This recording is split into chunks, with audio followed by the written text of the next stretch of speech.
Welcome to a Foxy Tech Tips tutorial on enabling or disabling auto headlight control with rain on the Seat Arona. If you find this tutorial helpful, please consider subscribing to my channel and liking the video.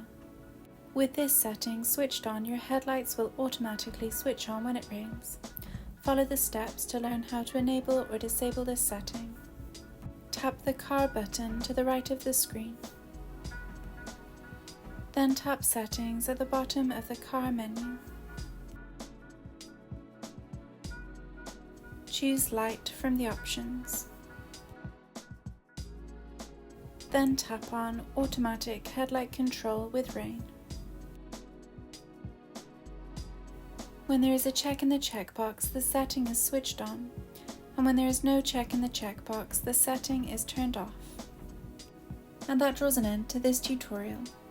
Please like the video if you found it helpful and subscribe to Foxy Tech Tips for more Seat Arona tips and tricks.